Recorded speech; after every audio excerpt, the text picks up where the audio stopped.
We've got a program called ChemTube. Yeah, we have YouTube, and this is ChemTube. This is the best academic, free, interactive software, I think, available for education purposes. It's through the University of Livermore in England, and they put together a bunch of really great graphics. This is under the let's see, the structure graphics. Let me see if I can, yeah, structure and bonding. So if you look at that, molecular orbitals, you can look through a bunch of examples there, and it takes you through the construction of this thing. So if you go back to the original, just the atoms involved in ethylene here, you see a double bond, but it's undefined, right? And we got to get into this hybridization thing. There's the sp2 hybrid orbitals that are forming the sigma bond framework. And then you can see the remainder, which are the p atomic orbitals left behind. And there's a little discussion, which is nice here, but it's fully interactive. I'm grabbing that now with my mouse and rotating around, make sure I can see that there. And then seeing the pi bond that results there. That's the Wicker frame there. And there's some other graphics for some other molecules that we'll get to. And that hybridization idea, right? The geometry of the molecules is a key thing. This is a great program to see that and to be able to interact with it. So what's it called? A ChemTube. Feel free to go to that. It's free. You can use it on any device. In the old days, we used to have to load programs or have some other computer to show these kind of things in class, but not anymore. They have some great mechanisms as well for OChem that we'll get into later there. You can see a bunch of them. Just pull down buttons. And yeah, you can look at them at any time there for that. Okay, let's go to the outline for chapter 1 here. And we've been going through this, and we've been building up, you know, the structure of molecules. So there's a hierarchy of understanding in OChem, right? And I've gone through this before. The first level of understanding is structure, right? How do the atoms come together, and the bonding interactions there. The next thing is what? Reactivity. And I've shown you some reactions, that alkene to an alcohol. And then mechanism. We pushed electrons and actually showed you how we went from that alkene to the alcohol. So there's a progression of ideas there. They all build on each other, okay? So these fundamental properties are all building their isomers. We talked about that, the octet rule. Resonance. Oh, I think we're going to start there. And then shape, VESPR, you know, linear, trigonal, planar, tetrahedral. We'll build that up with some examples and show that.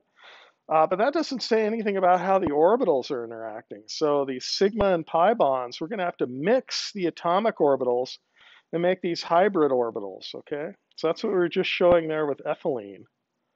And a couple other properties here, electronegativity, that gets into reactivity. The electrons aren't fully equally shared in between each atom, unless they're the same electronegativity, then it's a non-polar bond. But if one atom, like an oxygen or a halide, whatever, is bonded to carbon, then we have an unequal distribution of those electrons. And we say the bond is polar. Even though it's covalent, still sharing electrons, but it's polar covalent. There you go. Kind of a cop-out term, right? The extreme is all ionic, completely donating electrons. The other extreme is complete sharing between two atoms that are not different in electronegativity. And the result is a dipole moment. The overall molecule can either be polar or not. So we got this arrow here with a line on the back there. But yeah, and we've shown you some compounds and you know why it's important to get into that. So let's see. Yeah, informal charge, we did that before, showed some intermediates. And we'll get to this in a second. So yeah, molecular orbitals and for that. All right, let's go to the board and do some examples, more examples with resonance structures. These are important to keep track of. We showed the resonance structure in the last class period of acetate, okay? And here it is stripped down without all the lone pairs.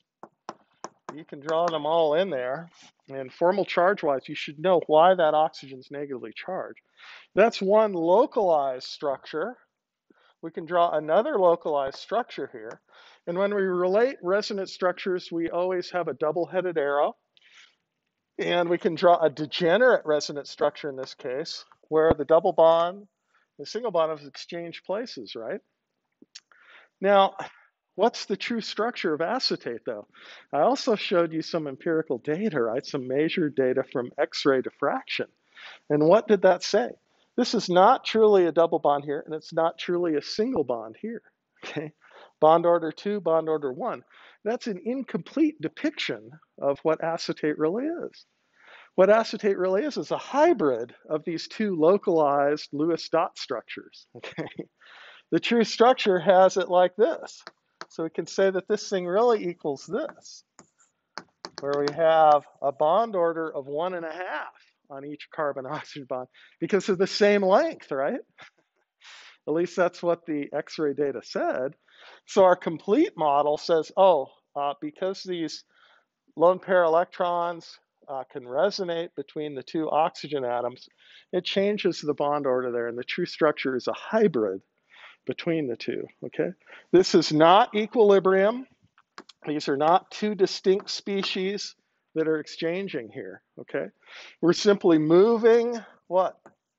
We're moving electrons, and we say they're delocalized, okay? And the true structure is more stable than the individual localized Lewis dot structures. Not all molecules have this. Typically what you look for is a pi bond right next to a pair of electrons, okay? That you can move them or delocalize them into. Some molecules are highly delocalized, colored molecules, for example. I showed you a bunch of examples the first day of class, and a lot of those highly conjugated systems and aromatic systems have a lot of resonance structures associated with them. So we'll draw some resonance structures and have some rules for it now. What about this anion? Here's a carbon anion, right? This carbon right here has a pair of electrons, so it's negatively charged. Are there resonance structures here? Can we delocalize that? No. These are CH3s, methyl groups right there. There's no pi bonds next door, so no resonance involved there, okay? So it's not always the case. What about this one? Here we've got another carbanion, this carbon right here, two electrons. Don't forget to draw the hydrogens in there. I forgot to draw. There's two hydrogens here, here, here. So hopefully you're used to that with the simple structures, drawing in the rest of the hydrogen. And remember, every line means what? One line, two electrons, okay. Is there a resonance structure here that we need to worry about? Yeah, we can take these electrons and push the electrons up onto oxygen there, and we get this.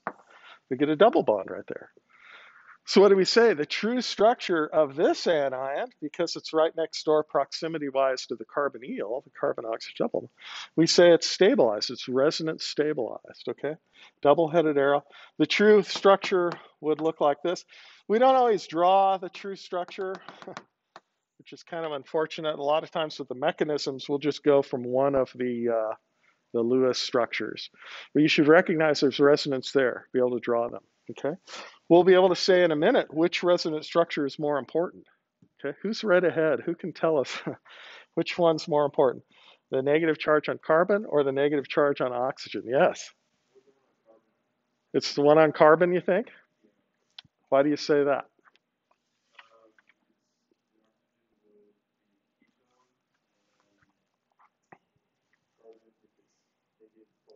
Okay, so someone's arguing for this one because this is still a ketone, okay? And there are other resonance structures for ketones we'll see in a second.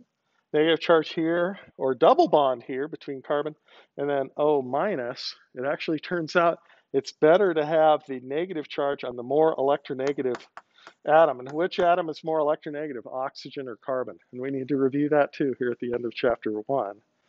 But it turns out this is actually the more important one. But for the mechanism, you can draw from either one, and we'll see that later on too. Here's kind of an unusual one. Carbon-oxygen triple bond. This carbon is actually neutral.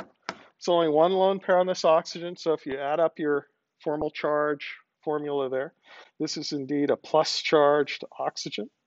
Is there a resonance structure for this? Well, yeah, we could put these electrons onto that oxygen there, double-headed arrow to relate them, and then we'd have what?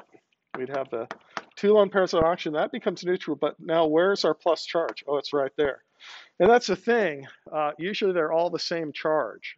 Okay, if you're looking at a bunch of resonance structures, we're just moving the electrons. We're not taking them away or adding any. Okay, just moving the electrons around. So the charge should be maintained here. Okay, so high energy molecule, this is intermediate. We'll see later on. This acyl cation is well known, and it can be on either oxygen or carbon there. We'll get back to this too. Which one is more important here? This one actually has the octet rule okay for both carbon and oxygen. This one violates the octet rule. This only has 6 electrons around this carbon. So this one turns out to be the more important resonance structure. That's another one of the rules. We'll codify those here in a second. How about this one? And this is a different way of asking a resonance question. Here we have an amide, this nitrogen with 2 hydrogens and then the carbonyl there. How does that structure relate to this structure? Are they resonance structures or something else? What do you say? Anybody? Yes. They're isomers. These are not resonance structures. We're moving here, this hydrogen up to here. And if we move atoms, they're indeed isomers. These are constitutional isomers, okay? These are not resonance structures. So let's cross out that there. This has a resonance structure. Let's see, this nitrogen here has a pair of electrons. Let's delocalize it up here toward the carbonyl and redraw that. What would we have? O minus, nitrogen with a plus charge there, okay? Now this is another rule to point out. Here we have a neutral molecule, octet happy. Everybody's surrounded by the right number of electrons. Here we have charge separation. Which one do you think is more important? The neutral one, okay? So the true character of an amide is more like this, but it does have double bond character right here. Okay, this is an important resonance structure with a negative charge up on oxygen. That is seen. There's high electron density on this oxygen in amides because of the proximity of the lone pair of the amide. And this makes rotation around this carbon-nitrogen single bond. It's not truly a single bond. We'll see that later on. This is indeed the bond in proteins and peptides. Very important when amino acids come together, biomolecule-wise. We'll see the amides later on there. All right, let's look at a couple more here. How about this one? Can you draw a resonance structure of that one? So far, we've just had neutral and negatively charged. How about a plus charge? So there's a plus on that carbon. There's only 2 hydrogens on it. Draw the rest of the hydrogens if you need to. Don't always give those to you, right? You have to add them in. These 2 are neutral. So there's 1 there, 2 there. This is called acyl cation or carbocation. It's allylic because it's right next door to an alkene. Can we draw a resonance structure? Yeah, let's draw these electrons coming over. And so that's the mechanism of interconverting the resonance structures, right? And this is a double-headed arrow, which means the movement of what? 2 electrons, okay? And what do we get here? Oh, we get the same darn thing, right? We call those degenerate resonance structures. Actually, if you can have those, it's extra stability, okay? And what this means is the true structure looks like this, where the plus charge is equally shared on the 2 sides, okay? So acyl cation is an especially stabilized structure. How about this one? Acetone. Nail polish remover, right? We've all played around with acetone, highly flammable material. Don't have an open flame when you're taking your nail polish off. That could be a big problem. Okay, acetone, neutral molecule, just a carbon-oxygen double bond. Is there a resonance structure? And how would you draw it? There's actually a couple ways. See if you can come up with 2 ways, 2 different resonance structures here. Even though it's neutral, we can push these electrons up here. And what would be the result? Would be this, O minus, and plus charge right on that carbon. There's no hydrogens there, right? It's only got the 3 bonds. So add it up, formal charge of +1 on that carbon as we're drawing it now. Is there another way to draw this? Let's take this and pull the electrons down here and come up with this resonance structure.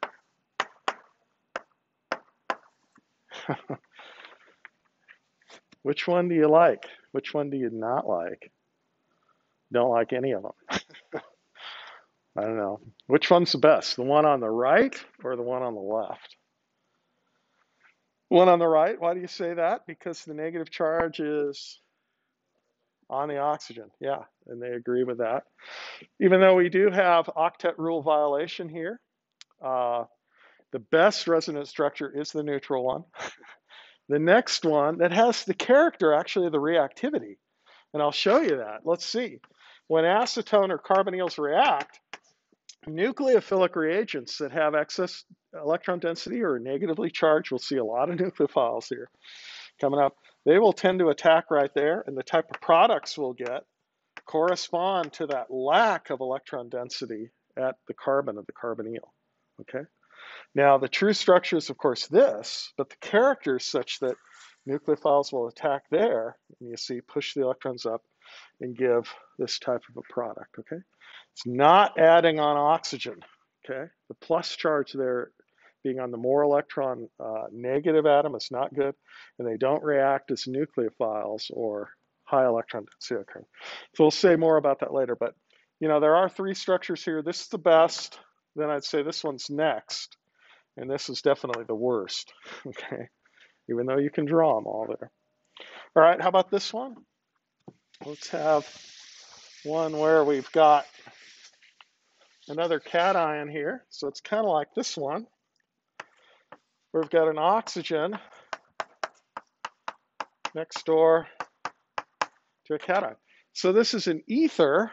I think I mentioned that ether, that constitutional isomer that we saw of ethanol last time when we were changing the order of the bonding. How about if we have an ether here with a carbocation right next door?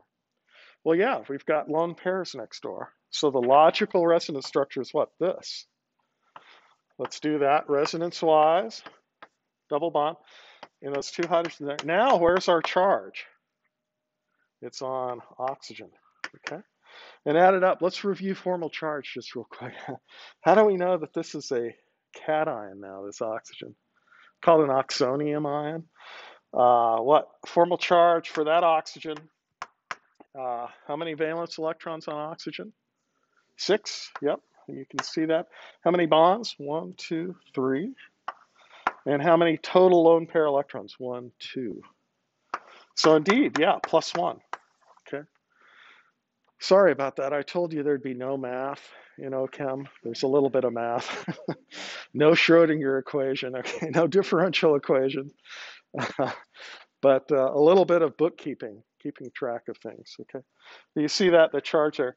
And this does stabilize carbocations to have a lone pair next door. Even though the plus charge is there, there's still an octet around this oxygen. There's no octet here. So which one do you think is best here? Actually, this one, okay? Because the octet rule is in effect there. Okay, let's see. Let's put the rules up here. How do we figure out which one's best? This kind of stuff. So number one, I'd say minimize charge separation. Okay, so you already saw neutral's better than having an anion and a cation. So if you can minimize that, it's always better. Rule 2, negative charge on what, more, what did we say, electronegative atom. You saw that with oxygen, okay, a couple spots. And then 3, maximize bonding. So that usually comes down to octet rule, okay? And the more bonds you can make, the better. They're happier sharing this. So let's put a harder one up here and see if we can come up with some resonance structures for it. And yeah, how about this one? There's all the carbons. So let's make sure we know that hydrogen there. Let's see if you can draw some resonance structures. Yes, question. Of importance? Yeah, kind of. You know, usually there's simple enough ones that we're looking at, and you'll be able to hone in, I think, on the main one. But here we're starting out with a cation. So what would be our first thing to try, maybe? Let's put these electrons over here so we could get this one. And now we'd have the cation right there. This one has a hydrogen on it, right? I'm not drawing it. You need to add it in there to begin with, but it's an allyl cation, right? So it's kind of a combination of things we've already talked about. Is that it? Is that the only resonance structure? Yeah, and then we got the lone pair on oxygen here. And that will give us this. Yeah. Okay, which one do you like best? Somebody's pointing over to this far one over here. Why do you say that? Yeah, it's maximizing bonding. Octet on everything, even though the formal charge is on, the plus charge is on the more electronegative atom. Notice that's not one of the rules here. The negative charge being on oxygen or nitrogen is better than having it on carbon. But when we delocalize the oxygen lone pairs, we maximize bonding. So maybe this one is sometimes more important than, well, this one's a different thing. It's talking about the negative charge. So, yeah, I don't know. Keep them in order there, but yeah, they do have kind of a hierarchy of how important they are. But yeah, that's a good one. Let's do a couple more here. Some harder ones, maybe. How about this one? Oh, this one's got benzene in it. Could say something about that. Here we got O minus, double bond there between two carbons. And you should be able to add in the lone pairs. If we're saying negatively charged here, there's how many lone pairs here? There's actually 3. Yeah. So put them on there. So it's kind of going together, you know, the structure, formal charge, and now resonance. So what would be our first one here? Well, we can put a pair of electrons here and then there. And that would give us our ketone back. And our benzene is still there. Negative charge is now in carbon. What next? Or is that it? What else can we do with that anion? What are we next door to? Oh, we're next door to this. If you look at that as an isolated pi bond, what can we do with that? Can we put this pair of electrons here and then put these here? What would that look like then? We still have the ketone. We have a double bond on the edge there. Negative charge in the benzene ring now. Is that a resonance structure? Yeah, I think it is. I just moved the electrons. And let's see, where else could we put this? We could put this here and put it here. Okay, benzene gives us a chance to draw a lot more resonance structures, actually. So what do we have? Negative charge there. Still have that there. Is that another one? Yeah, it sure is. And by the way, you can push electrons and interconvert any of them, okay? Because the electrons are delocalized. Let's see if we can get back to this one directly from this. Okay, there's a challenge for you. Let's push the electrons here, here, here, oh, and here. Look at that. We get right back to this one. We could have stopped right here and had the electrons right there. Or we could have got back to this one. But notice these are all interchangeable now, okay? So this is a highly delocalized system. I'd suspect that this anion has a yellow color to it, okay? It tends to be colored. It tends to absorb in the visible range electronic excitation. We'll get to that when we talk about MO theory. This is an array of molecular orbitals now. They're all conjugated. And there's a gap between the filled molecular orbitals and the empty molecular orbitals. And that's what photons do, electromagnetic radiation. They promote electrons from bonding orbitals to anti-bonding orbitals. So things will kind of come together in a whole here, structure and reactivity-wise. So we've got highly delocalized stuff there. Questions on those? We did a couple harder ones there. Let's turn you loose on one here that might be even harder. And we'll see some variations here. How about this one? We've got an ether again. couple of double bonds, a nitrogen, and a cation. Let's see if you can draw some resonance structures for that, and we'll try to determine which one is best. Again, we're starting with the charge thing. So all your resonance structures should also be +1 charge. Just moving electrons, and maybe the first thing to recognize is, oh, got a lone pair on that nitrogen, right? 5 valence electrons, 3 bonds, so we need the 2 electrons left behind to make the 5, right? So there you go. All right, so what's the first one you did, maybe? Who can get us started here? Please, what'd you do? Yeah. Yeah, so they say use the lone pair on nitrogen, just move them over here to the left. Yep. Okay, so let's see what that structure looks like. We got the rest of the stuff here. And then we'll have a double bond there. And where do you need the charge now? On nitrogen, right? Okay. Is that it? Okay. What now? By the way, this satisfies the octet, so I'd say this one's better than the original one. What can we do here now? Let's see. Don't forget about these. And this next one's kind of tricky, I'd say. You can do it all at once, or you can do it stepwise if you want. We can put this back on nitrogen here, right? And push these electrons here and then over here, okay? Anybody get that one? Let's see, what does that look like? Now we have the double bond to oxygen, right? And, oh, that's neutral now. That lone pair is back. Is that a resonance structure of that? Yeah, indeed it is. Okay. Is there another one we could do?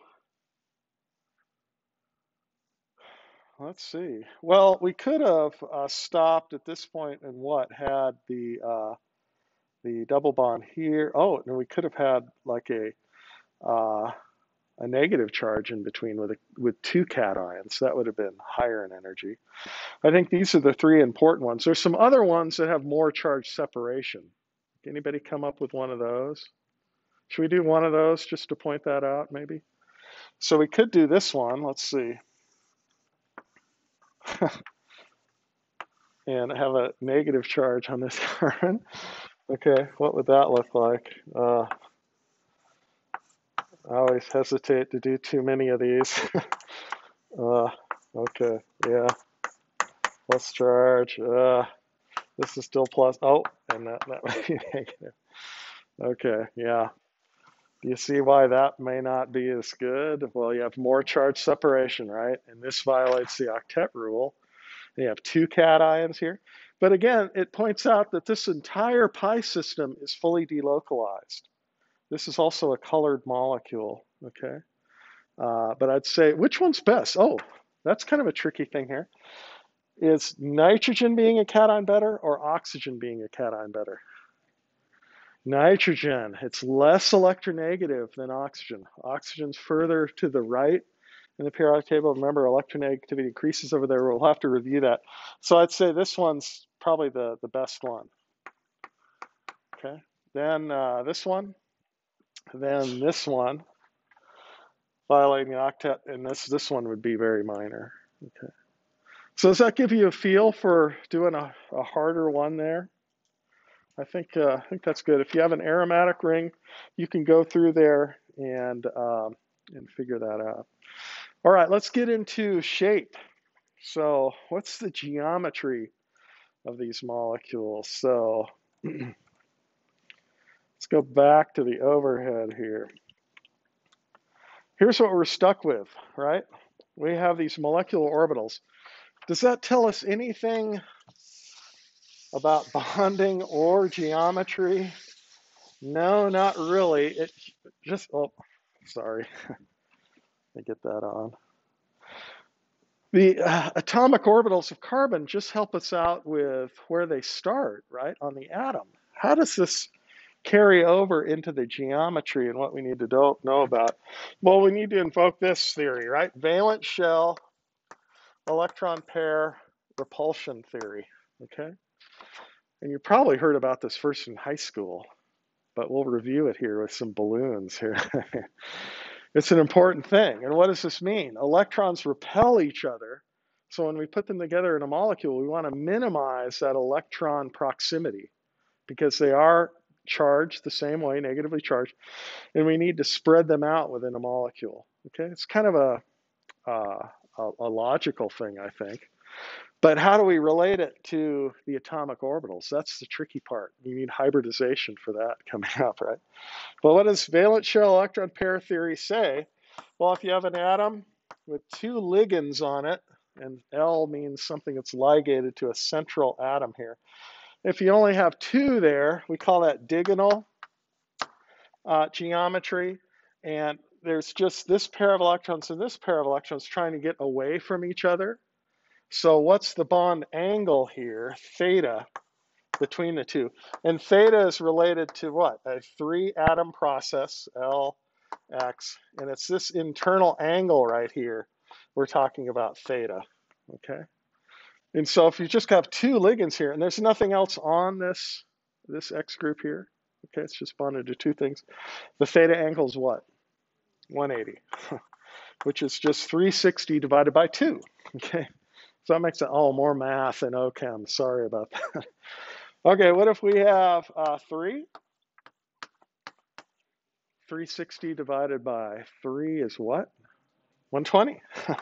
Yeah, so that should make some sense. 120 degrees. These are in degrees. Again, that's the theta thing there. That assumes that there's nothing else on that X. Not a lone pair, nothing else. Just bonded to 3 things. Boron compounds are typical for that, as well as carbon-carbon double bonded species, alkenes. Okay, we already mentioned that for ethylene, whatever. And if there are 4, what's 360 divided by 4? 90. Wait a minute. That assumes something about geometry now, doesn't it? Are there other ways to do this geometry thing? This is how the initial thinking was. And there's a molecule here we need to think about. CH2Cl2. Methylene chloride, or dichloromethane. 100 years ago, people were looking for isomers of methylene chloride. What were the 2 isomers they were worried about? Well, if it is square planar geometry, according to the theory of VESPR, 360 divided by 4, this is 90 degrees. You see, you can have 2 chlorides, what? Across from each other, or trans to each other. Or you can have the 2 chlorides, what? Cis to each other. Those are indeed isomers of each other. They're stereoisomers. They're arrayed in space differently. The connectivity, the bonding's the same. They're the same constitution. They're constitutional isomers. But they're actually stereoisomers of each other, okay? And to interconvert them, you'd have to break a bond here, and reattach there. So people thought, well, maybe there's 2 different isomeric forms here. But the issue is a little simpler than they originally thought. Let's look at the balloons here, and hopefully this will make some sense. So if you've got 2, and where my fingers are, that's where the carbon or the heavy atom in the middle is. And what's the geometry there? Oh, that's a low energy bond. It just flew apart. 2 don't stay together very well. I have to twist them a little more, right? Okay. Yeah, this is kind of goofy, but yeah, you see the 180 degrees there, right? When you get 3 on there, it'll be a little more clear. Okay. So if we have 3, is planar geometry the way to go here? And again, the balloons kind of approximate the position of the electrons, right? So if you have 3 there, yeah, it's flat, right? Trigonal planar, we call that, the arrangement. You see they're all in a plane, so it's kind of a 2-dimensional object. Okay, when we go to 4, twist another one in there. Hopefully this will work. A lot of times they pop at this point.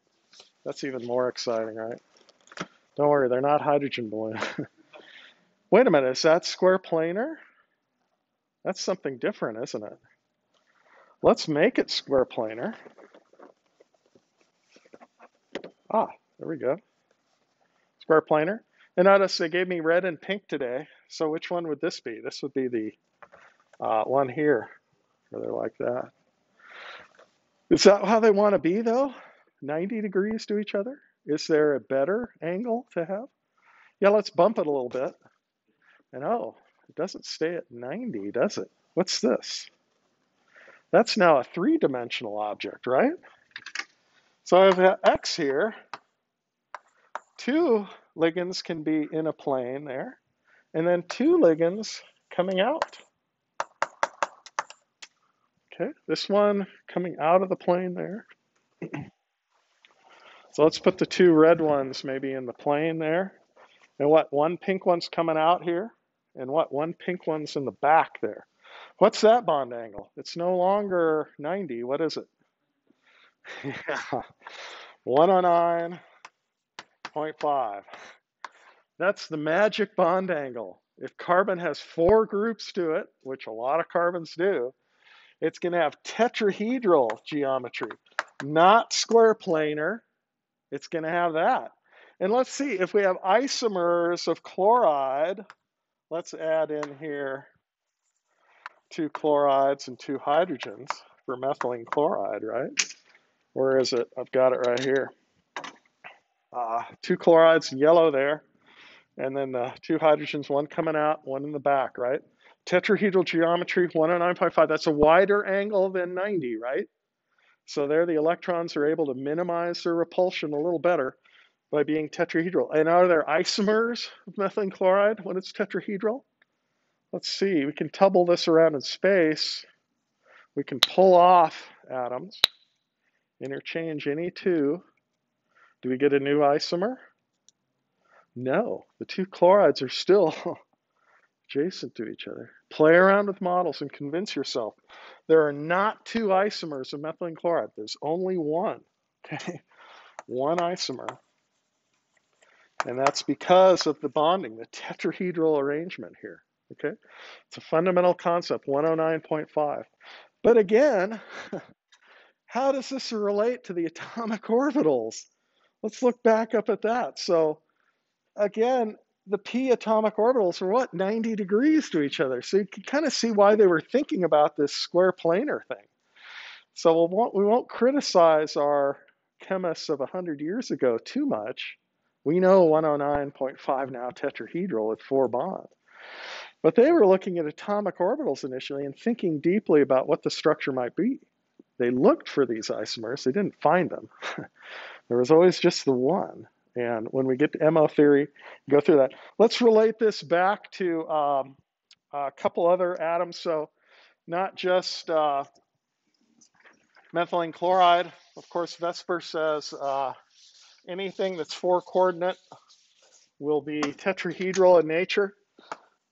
So the simplest hydrocarbon, which is methane, it's also tetrahedral, also 109.5. Make a model of that, make sure you know. Let's relate this to water. So water has the 2 lone pairs, right? And those are 4 things. A lone pair counts as a ligand, okay? It occupies a position in space. So what do we call the shape or the geometry of water? Yeah, we call it bent for the geometry. And you knew that. The 2 hydrogens aren't linear, right? Why is it bent? Well, there's 4 things bonded on this oxygen. This internal bond angle right here is a little bit more narrow. It's 105. Don't worry about that. The lone pairs are held tightly, and it kind of pushes the 2 small hydrogens back. The electron arrangement here is still tetrahedral, okay? Even though the shape we say is bent. What about, let's see. How about this molecule? What's this molecule? Nitrogen, ammonia, right? That's the 3 hydrogens, tetrahedral arrangement of the atoms, and counting the lone pair. So the electron configuration we say is tetrahedral, or that geometry. The bond angle here is like 107, I think, a little bit. more narrows, but don't worry about that. It's tetrahedral, the arrangement there. And what do we say the shape of this is? Trigonal, pyramidal, okay, or pyramidal. And that's okay. That's just looking at the atoms, okay? It looks like a pyramid with 3 on the side there. By the way, this term tetrahedral, what does that mean? Hedra. Anybody know Greek? Hedra means face, okay? Tetra means what? 4. Where are the 4 faces here? Well, if you draw in the corners here, you see you'll have a face here, here, one in the back there, and one on the bottom. They're all regular triangles, right? And there's 4 of them. So it's actually referring to the faces of the solid object. And that kind of harkens back to Plato and the ancient Greeks, by the way. Octahedral, maybe you remember that for inorganic bonding. That means 8 faces, okay? But it's actually just coordinating 6 ligands on a metal, okay? So the hedra thing is not referring to the atoms, it's actually referring to the faces of the solid object, okay? But yeah, tetrahedral, internal bond angle 109.5. By the way, you can derive that bond angle 109.5. How'd they come up with that? Well, that's this internal bond angle right here, okay? You can derive that from sign equations or vector analysis. If you'd like to do that, do it on a sheet of paper and turn it into me. I might give you some extra credit. There's some math guys out there wondering why 109.5. We had this nice thing going with 360 divided by 2 and 3, right? This is the fly in the ointment divided by 4. Yeah, it says 90 if you follow that logic. But no, this becomes a 3-dimensional object, 109.5. Okay, questions on that? Anything on that? I think we're good, good there. Let's look at a molecule and try to determine what we've got bond angle wise. And what type of bonds, okay? Well, let's start real simple.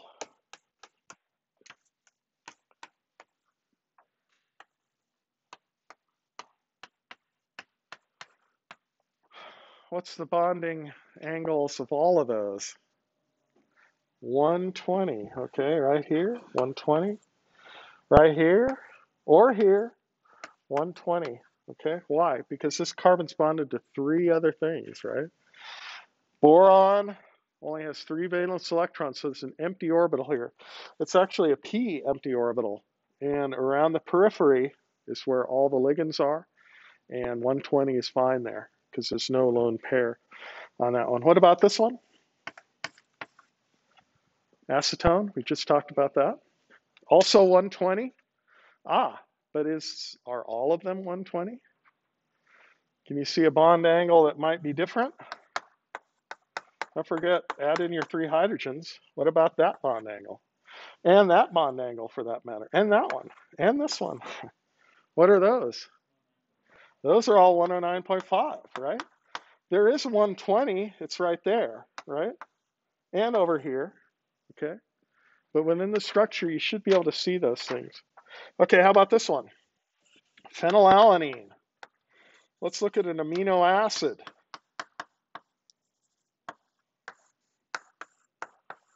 By the way, we have to worry about some charges here on phenylalanine, the amino acid. Let's see, formal charges. Maybe I need to add in the lone pairs here. No lone pairs on this nitrogen. So what's this nitrogen? With 3 hydrogens and 1 carbon? What's the charge here? +1, right?